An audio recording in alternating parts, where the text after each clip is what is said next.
Hello friends, कैसे हो सब।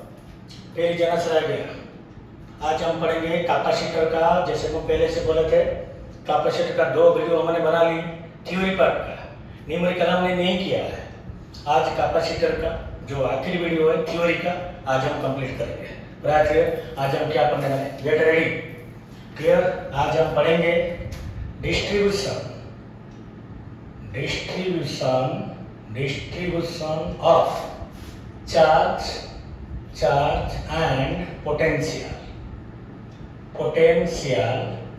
distribution of charge and potential. Clear. Series combination में भी देखेंगे और पैरेलल कॉम्बिनेशन में भी देखेंगे। क्लियर। सो सपोज एक तो पहले देखेंगे केस वन में क्या पढ़ेंगे, इन पैरेलल कॉम्बिनेशन।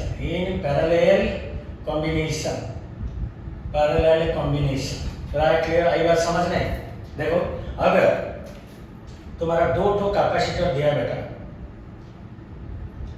तुमको अगर बोलेगा कि सर हमेशा तो दो ठो कैपेसिटर देगा, कोई गारंटी नहीं है। अरे बेटा, वही तो बोल रहा हूं मैं। उसके जो ट्रिक क्या है, चाहे वो 4 दो चाहे 5 दो, कुछ तो तुम्हारा सीरीज में होगा, कुछ तो पैरेलल में होगा ना। सो तुमको क्या करना है, सीरीज को सीरीज में ज्वाइन करना है, पैरेलल को पैरेलल में ज्वाइन करके उसके बाद तुमको एटलीस्ट दो कैपेसिटर को लाना है। Right clear. सपोज भाई इसको मैंने एक तो बैटरी के साथ कनेक्शन कर दिया, ये हो गया कैपेसिटेंस C1, ये हो गया हमारा capacitance C2। Right clear. And जो बैटरी मैंने लगाया उसका पोटेंशियल लेटेड भी V वोल्ट। क्या पूछेगा तुमको, क्या पूछेगा बेटा, ध्यान से देखना। सपोज तुमको बोलेगा ये कैपेसिटर का चार्ज मैंने लिया लेटेड भी Q1, ये कैपेसिटर का चार्ज मैंने लिया लेटेड भी Q2। तुमको क्या पूछेगा रे, जे फर्स्ट कैपेसिटर का कैपेसिटेंस कितना है, सही चार्ज कितना है, और सेकंड कैपेसिटर का चार्ज कितना है। नहीं तो तुमको नीट में जे में क्या पूछता है, ratio of charge between C1 and C2 capacitor. तुमको कैसे करना है देखो बेटा। सपोज देखो, एक चीज ध्यान रखना बेटा, इन पैरेलल में रूल लिख लो। रूल तुम्हारा इंपॉर्टेंट है। इन पैरेलल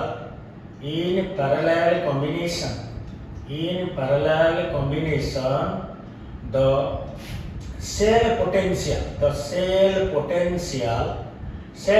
मतलब तुम्हारा ये होता है बेटा सेल पोटेंशियल। ओके, जो कि मेन बैटरी होता है। ओके, वहां से तुम्हारा जितना चार्ज निकलेगा वो जाके डिस्ट्रीब्यूट हो जाएगा पैरेलल कॉम्बिनेशन में। वही रूल में बता रहा हूं आपको। इसको ये जो रूल है बेटा, ये तुम्हारा ट्रिक्स है, इसको ध्यान से देखना इसको। Okay, in parallel combination the cell potential remains constant. Cell potential remain constant, but the cell charge get divided. पूरा क्लियर। वही तो मैंने लिखा। देखो सपोज सेल से मेरा कितना चार्ज आ रहा है, Q कूलम चार्ज। पूरा क्लियर बेटा। ये तुम्हारा जो किरचॉफ्स लॉ है, जो तुम करंट इलेक्ट्रिसिटी में हम पढ़ेंगे। क्लियर। सो सेल से जितना चार्ज निकलेगा, ध्यान से देखना बेटा। ये देखो यहाँ पर आए कि वो एक तो इसको क्या बोलेंगे हम, जंक्शन। इसको बोलेंगे क्या, जंक्शन। ये जो जंक्शन आया, सो यहाँ से वो क्या हो जाएगा, डिवाइड हो जाएगा। आएगा समझ में। सो टोटल चार्ज कितना आ रहा था बेटा, Q कूलम चार्ज। जब जंक्शन में आया, सो सपोज मैंने लिया C1 कैपेसिटर का जो चार्ज है उसको मैंने लिया Q1, एंड जो सेकंड कैपेसिटर है उसका चार्ज मैंने लिया Q। तुम अंदाज में लिखो ना, कुछ नहीं है, तुम इसको X Y ले सकते हो, कुछ दिक्कत नहीं। मैंने Q लिया इसलिए दोनों को डिवाइड कर दिया। आएगा समझ में।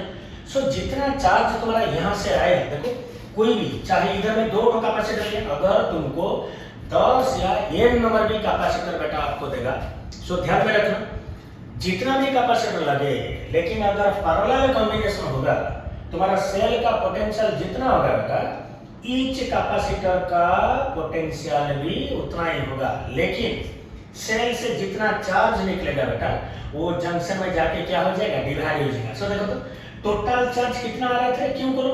सो यहाँ इस ब्रांच को गया Q1, इस ब्रांच को गया कितना, Q2। ब्रांच। सो हम क्या लिख सकते हैं बेटा, Q is equal to Q1 plus Q2 equal to 1 लेते आराम से। आएगा समझ में। क्लियर। सो मतलब सेल चार्ज डिवाइड हो गया दो पार्ट में, Q1 एंड Q2। देखो ये मुझे नोन है, ध्यान से देखना बेटा, ये मेरा नोन क्वांटिटी है, नोन। लेकिन ये जो दोनों है, दीज आर अननोन। पूरा क्लियर? ओके, सो हमको Q1 कितना है निकलना है बेटा, और Q2 कितना है निकलना है। अक्सर ये जो दोनों कंसेप्ट ये अक्सर कंफ्यूजिंग करता है। तुम जितना रटोगे, तुम कोई भी किताब से देख के अगर 10-12 क्वेश्चन कर लिए, लेकिन तुम एग्जाम में नहीं कर पाओगे, समझ में आया? क्लियर? सो ध्यान से देखो ट्रिक्स क्या है। तुमको चार्ज को देखो, चार्ज डिवाइड हो गया, पोटेंशियल रिमेन कांस्टेंट। मैं जानता हूं देखो, पोटेंशियल मतलब V इक्वल कितना है, Q अपॉन C। हम जानते हैं पहले से वीडियो में हम डिस्कस किए हैं, what is the relation between potential, capacitance and charge, V equal to Q by C। So मैंने क्या बोला, पैरेलल में V remain constant, potential remain constant, मतलब Q बाई C रिमेन क्या कांस्टेंट। आएगा समझ में आएगा? पूरा क्लियर? सो मतलब Q by C equal constant मतलब क्या है, Q1 by C1 equal to Q2 by C2। Okay, ये जो पार्ट है ये हो गया हमारा इक्वेशन नंबर 2। ओके, सो ये हो गया हमारा इक्वेशन 1, ये हो गया हमारा इक्वेशन 2। इन दोनों से हम सॉल्व करके क्या निकालेंगे, Q1 का वैल्यू कितना है और Q2 का वैल्यू कितना है। इसको मैं मिटा देता हूं। ओके, इसी साइड को सॉल्व करेंगे। राइट? ओके, सो देखो बेटा, Q1 बाई C1 था, Q2 बाई C2 है। मुझे तो ये दोनों अननोन है, Q1 C1 C2 मुझे नोन है, Q मुझे नोन है बिकॉज़ मैं जानता हूं दोनों पैरेलल, बैटरी एंड पोटेंशियल कितना है V। सो Q टोटल कितना हो गया, total C into total V। सो Q1 के जगह हम क्या डाल सकते हैं, देखो दैट इंप्लाइज Q1 का क्या लिखेंगे, Q माइनस Q2 अपॉन कितना C1 equal to Q2 by C2। आई बात समझ में? सो दोनों को क्रॉस मल्टीप्लाई कर दो बेटा। सो क्या C2 into Q minus Q2 C2 equal कितना आ गया, C1 Q2। राइट? सो ये नेगेटिव पार्ट है, C देखो Q2 इधर साइड ले लो उसको। सो सॉल्व करने से क्या होगा, C2Q इक्वल देखो कॉमन क्या जाएगा Q2। सो क्या हो जाएगा C1 प्लस C2। पूरा इजी है, ये कांसेप्ट को याद रखना पड़ेगा। हर कोई सर्किट का प्रॉब्लम तुम कर सकते हो। क्लियर? दैट इंप्लाइज मुझे क्या निकालना है, Q2 निकालना है। सो Q2 इक्वल कितना हो जाएगा बेटा, C2 into Q upon C1 plus C2। आएगा समझ में? तुम बोलोगे सर इसको हम न्यूमेरिकल में कैसे इंप्लीमेंट करेंगे, हम न्यूमेरिकल क्लास में डिस्कस करेंगे। मैं अभी तुमको कांसेप्ट पहले खत्म कर देता हूं। ओके, सो अगर Q2 इतना हो गया बेटा, सो Q1 और सॉल्व करने की जरूरत नहीं है। देखो Q2 इक्वल क्या निकला, C2Q by C1 C2। So Q1 कितना होता है, C1Q upon C1 plus C2। ये दोनों फार्मूला आप याद रखो। ओके, सो Q2 निकल गया, Q1 निकल गया। क्लियर? तुमको रेशियो पूछ सकता है, सब्सट्रैक्शन पूछ सकता है, रिलेटिव वैल्यू भी पूछ सकता है तुमको। ओके, सो जो बड़ा रहेगा, सो बड़ा से छोटा को तुमको माइनस कर देना है। ओके, पूरा क्लियर? चलो, सो ध्यान में रखना, ये हो गया पैरेलल कॉम्बिनेशन में तुम्हारा चार्ज एंड पोटेंशियल का डिस्ट्रीब्यूशन कितना है। पूरा क्लियर बेटा? यहाँ से तुम एनर्जी ऑफ कैपेसिटर भी निकाल सकते हो, ईच कैपेसिटर में कितना एनर्जी स्टोर हुआ तुम्हें निकाल सकते हो। आइए समझ में? ये हो गया तुम्हारा पैरेलल डिस्ट्रीब्यूशन। ओके, अच्छा ठीक है। तुम बोलोगे सर ये जो Q है, ये Q मतलब Q टोटल है, ये सेल का जो चार्ज है उसको सारा हम कैसे निकालेंगे। देखो ये जो Q का, देखो हमको Q1 Q2 निकालना था, C1 C2 तो नोन है एंड Q भी नोन है, लेकिन उसको कैसे निकालोगे। देखो बेटा यहीं पर मैं लिख देता हूँ आराम से। देखो ये दोनों कैपेसिटर कैसे कनेक्टेड है, पैरेलल कॉम्बिनेशन में। तो क्या लिखेंगे हम, total capacitance is equal to C1 plus C2। आएगा समझ में? पूरा clear? Total potential is equal कितना है, V वोल्ट। ये मैं सिंबल में दिया हूं बेटा, तुमको क्या देगा 100 वोल्ट, 50 वोल्ट, 20 वोल्ट, बस तुमको डालना है। ओके, तुम बोलोगे सर इधर तो आप C1 C2 ले लिए, एग्जाम हम कैसे सिलेक्ट करेंगे। अरे तुम किसी को भी C1 ले लो, किसी को भी C2 ले लो, उसी हिसाब से तुम्हारा ये फार्मूला आ जाएगा। ओके, सो क्या लिखेंगे, Q टोटल बेटा इक्वल कितना होगा, C total into V total equal C total कितना है, C1 plus C2 into V total है। सो ये जो Q टोटल निकला इसको लाके तुमको यहीं पर डालना है। आएगा समझ में? पूरा क्लियर? चलो मिटा देते हैं इसको। उसके बाद हम देखते हैं सीरीज कॉम्बिनेशन में तुम्हारा डिस्ट्रीब्यूशन कैसा होगा बेटा। ओके, चलो वेरी इंटरेस्टिंग है ये। आएगा समझ में? देखो इन सीरीज कॉम्बिनेशन में कैसा चलेगा। देखो सपोज मैंने दो कैपेसिटर लिया बेटा, उसी तरह ओके, एक तो बैटरी को कनेक्ट किया जिसका पोटेंशियल है V वोल्ट, पॉजिटिव नेगेटिव, इसका कैपेसिटेंस C1 है, इसका कैपेसिटेंस C2 है। ध्यान में रखना बेटा। देखो पैरेलल में मैंने आपको क्या बोला, पैरेलल में सेल का potential remain constant, charge divided. Series में बेटा क्या होगा, जस्ट ऑपोजिट। बोलो क्या होगा, बोलो सेल का charge remain constant but potential get divided. So देखो सेल का ये हो गया हमारा टोटल पोटेंशियल। सपोज ये कैपेसिटर को गया V1, ये कैपेसिटर गया कितना V2, आएगा समझ में। लेकिन सेल का जो चार्ज निकला बेटा Q कूलम, वो इसका भी उतना रहेगा, इसका भी उतना रहेगा।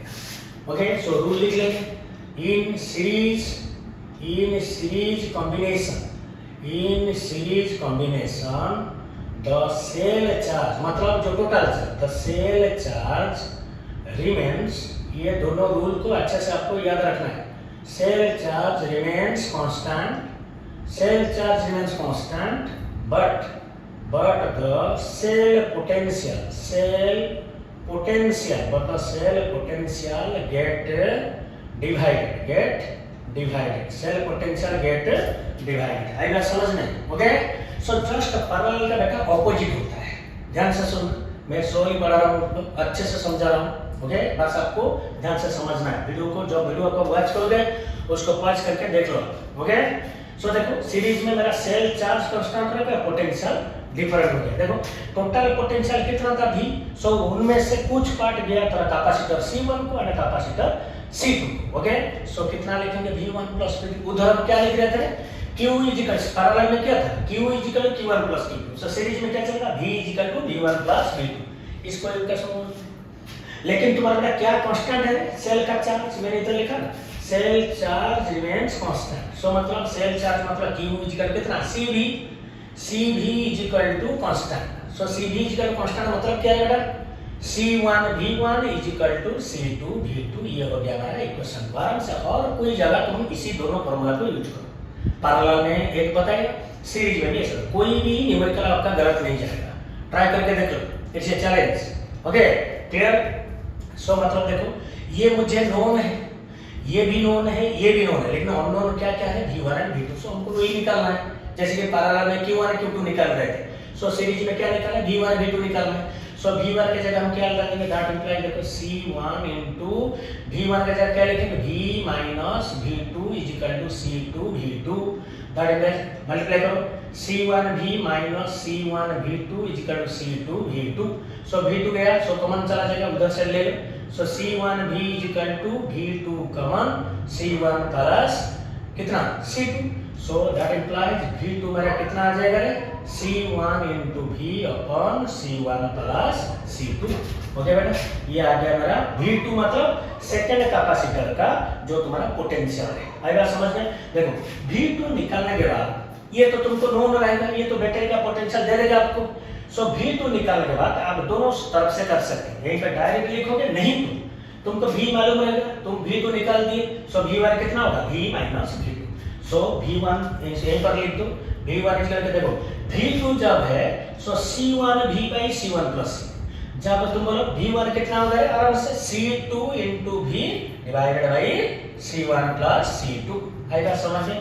तुम ये दोनों फॉर्मूला को याद रख सकते हो, नहीं तो हमेशा बेटा याद रखना, डेरिवेशन को कोशिश करो तुम याद रखने के लिए कैसे डिराइव होता है।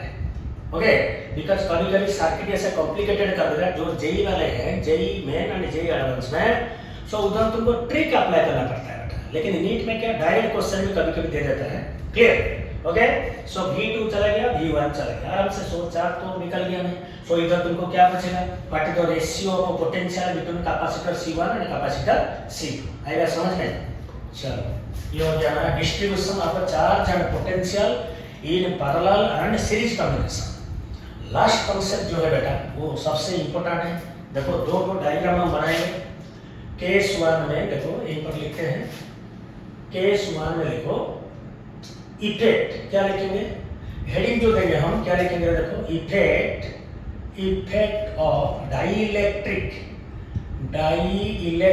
Slab, effect of a dielectric slab, okay, on capacitance, potential, electric field, charge and potential energy. So dielectric का ये सबसे इंपॉर्टेंट है बेटा, ये सबसे इंपॉर्टेंट है तुम्हारा नीट एंड जेई के लिए। आई बात समझ में क्लियर? सो देखो डाइलेक्ट्रिक का हम question already previous video number 2 में ऑलरेडी हम डिस्कस किए, horizontal entry and vertical entry. जो नए आए हो वो आप जस्ट जेना सर क्लासेस और +2 साइंस नीट जेई को आप मार के वो अपने ये ओपन करके आप आराम से लिंक जाके देख सकते हो। क्लियर? चलो सो मतलब देखो effect of dielectric slab on capacitance, potential, electric field, charge and energy. Okay, so ये जो चारों पॉइंट है, ये 5 तो है, ये 5 तो तुम्हारा एक एक क्वेश्चन है नीट के लिए। सो हम देखो यहाँ पर हम 2 ठो केस हम स्टडी करेंगे। देखो फर्स्ट केस में मैंने क्या लिया, देखो एक तो पैरेलल प्लेट कैपेसिटर बैठा लिया, उसके साथ एक तो बैटरी देके मैंने इसको चार्ज कर दिया। ये हो गया बैटरी, पोटेंशियल V है। बैटरी को चार्ज करने के बाद बेटा मैं क्या करूंगा, देखो ध्यान से देखना। फर्स्ट केस में क्या होगा, इफ बैटरी डिस्कनेक्टेड, देखो पहले मैंने कैपेसिटर को चार्ज कर दिया, उसके बाद मैंने उसको क्या किया, एक बार कैपेसिटर चार्ज होने के बाद मैंने जो बैटरी को क्या किया, सर्किट से मैंने निकाल दिया। ओके, डिस्कनेक्ट कर दिया। सो देखो इनिशियली जो हम कैपेसिटर का जो पैरामीटर लिए थे, क्या लिए थे, देखो कैपेसिटेंस C है, पोटेंशियल V है, इलेक्ट्रिक फील्ड E है, चार्ज Q है एंड एनर्जी U है। पूरा क्लियर? मैं इसको अभी क्या करूंगा, डिस्कनेक्टेड करने के बाद देखो मैं ये जो कैपेसिटर है उसके अंदर एक तो डाइलेक्ट्रिक स्लैब जिसका डाइलेक्ट्रिक कांस्टेंट कितना है, K। पूरा क्लियर? सो देखो पहले मैंने इसको चार्जिंग किया, उसके बाद बैटरी को मैंने डिस्कनेक्ट कर दिया सर्किट से, एंड उसी कैपेसिटर के अंदर मैं एक तो डाइलेक्ट्रिक स्लैब जिसका डाइलेक्ट्रिक कांस्टेंट K है, मैं उसको उसके अंदर डाल दिया। पूरा क्लियर? आएगा समझ में? सो अभी हमको देखना है बेटा जी ये जो चारों पैरामीटर हैं, 5 पैरामीटर हैं, इनका वैल्यू में क्या क्या चेंजेस आएगा। पूरा क्लियर? देखो कंडीशन क्या है बेटा, तुमको एग्जाम में देखना है कि बैटरी कनेक्टेड है या डिस्कनेक्टेड है। आएगा समझ में? देखो डिस्कनेक्टेड केस में सपोज मेरा डाइलेक्ट्रिक स्लैब डालने के बाद तुम्हारा first case suppose let Q dash मतलब न्यू चार्ज जो है वो रिमेन कांस्टेंट रहेगा। C डैश जो है तुमको मैंने बोला था सेकंड वीडियो में, कोई भी पैरेलल कैपेसिटर का कैपेसिटेंस C था, अगर मैं डाइलेक्ट्रिक स्लैब डाल दूंगा सो उसका कैपेसिटेंस कितना टाइम्स बढ़ जाएगा, K टाइम्स बढ़ जाएगा। Okay, so C dash is equal to मैंने क्या लिखा, AC। Okay, then V dash डालने के बाद डाइलेक्ट्रिक स्लैब उसका पोटेंशियल में क्या चेंजेस आएगा, देखो V/K, मतलब ये डिवीजन हो जाएगा, डाइलेक्ट्रिक स्लैब का जितना डाइलेक्ट्रिक कांस्टेंट रहेगा डिवीजन हो जाएगा। उसके बाद E डैश इक्वल कितना होगा रे, E/K। पूरा क्लियर? एंड U डैश कितना होगा रे, U/K। ध्यान से देखना बेटा, ये वेरी इंपॉर्टेंट है। ये जो 5 क्वेश्चन है ये तुम्हारा नीट में पूछ देता है, ये ट्रिक्स है, बस देखो आराम से करो। ओके, टाइम सेविंग के लिए ये कंडीशन क्या है बेटा, battery is disconnected after charging the capacitor. Second case में क्या लिखेंगे, केस नंबर 2। केस 2 में क्या लिखेंगे बेटा, if battery is remain attached or remain connected to the circuit। अगर बैटरी को मैंने डिस्कनेक्ट नहीं करूंगा, चार्ज करूंगा, मैंने बैटरी कनेक्ट रहेगा, उसके साथ मैंने डाइलेक्ट्रिक स्लैब डालना है। सो मैंने क्या किया, देखो अभी एक तो वही पैरेलल प्लेट कैपेसिटर लिया बेटा, उसके साथ एक तो बैटरी कनेक्शन किया, positive terminal negative terminal, positive plate negative plate, battery का पोटेंशियल V है, अगर सेम पैरामीटर इसके साथ भी, लेकिन डिफरेंस क्या है बेटा, ये जो पार्ट है देखो इधर बैटरी मैंने डिस्कनेक्ट कर दिया, लेकिन इधर क्या है मैं बैटरी को कनेक्ट करके रखूंगा। उसके बाद मैंने क्या किया, उसके साथ एक तो डाइलेक्ट्रिक स्लैब बेटा मैं ऐड कर दिया। देखो इधर बैटरी नहीं है, मैं बैटरी डिस्कनेक्ट कर दिया, लेकिन इधर बैटरी कनेक्टेड है, उसके साथ मैंने एक तो डाइलेक्ट्रिक स्लैब एंट्री करूंगा जिसका डाइलेक्ट्रिक कांस्टेंट कितना है, K। पूरा क्लियर बेटा, आराम से। सो अभी हमको निकालना है जे ये जो पांचों पैरामीटर डिसकनेक्टेड केस में ऐसा था, कनेक्टेड केस में क्या है, ये भी पांचों जो पॉइंट है इंपॉर्टेंट। देखो यहाँ पर तुम्हारा क्यू डैश बेटा क्या हो जाएगा, के इंटू क्यू, मतलब चार्ज तुम्हारा के टाइम्स बेटा बढ़ जाएगा। आएगा समझ में? ओके। सो उसके बाद देखो तुम्हारा सी डैश जो है क्या आएगा, K into C, because direct slab रहेगा तो उसका कैपेसिटेंस के टाइम्स से बढ़ जाएगा, के टाइम्स बेटा बढ़ जाएगा। ओके। लेकिन जो भी डैश है बेटा वो चेंज नहीं होगा, मतलब कनेक्ट जो डायरेक्ट स्लैब डालने से पहले जितना था डालने के बाद भी उतना रहेगा। उसके बाद इलेक्ट्रिक फील्ड भी बेटा कितना रहेगा, ई रहेगा। आएगा समझ में? क्लियर? सो मतलब देखो वेरिएशन देखो, जस्ट डिफरेंस देखो, बैटरी जब डिसकनेक्टेड होगा क्या क्या पैरामीटर कैसे चेंज होता है, और तुम्हारा बैटरी जब कनेक्टेड रहता है क्या क्या पैरामीटर क्या चेंज होता है। सपोज इसका डायरेक्ट जो कैपेसिटर का सपोज जो गैप है वो कितना है, डी, पूरा क्लियर? ओके। सो इसको बस तुमको ध्यान रखना है। सो डिसकनेक्टेड केस पढ़े एंड कनेक्टेड केस पढ़े। सो आई थिंक तुम्हारा यहाँ तक तुम्हारा जो कैपेसिटर का थ्योरी पार्ट है बेटा वो खत्म हो गया है। आएगा समझ में? आप अच्छे से वीडियो को वॉच करो। उसके बाद और एक क्लास हम लेंगे जिसको हम न्यूमेरिकल, एक और दो क्लास में थ्योरी पार्ट 2 वीडियो में कंप्लीट हो गया, न्यूमेरिकल में बेटा 2 वीडियो में हम कंप्लीट कर देंगे। आएगा समझ में? जैसे कि तुम्हारा ये तुमको बहुत हेल्प करेगा तुम्हारा 12th के लिए, नीट, जेई, नाइजर के लिए। आएगा समझ में? सो जरा सर को इजाजत दो। आई थिंक सब अच्छे हो, अच्छे से वीडियो देखो। जो नए आए हो मेरा चैनल को थोड़ा लिंक अच्छे से वॉच करो, ओके, एंड कमेंट करो। क्लियर? सो कहीं पर भी अगर तुमको दिक्कत आ रहा है तो कमेंट करो मुझे, जे सर ये चीज को हमको समझना है और एक बार बता दीजिए। डेफिनेटली जरा सर विल हेल्प। पूरा क्लियर? ओके, चलो ऑल द बेस्ट।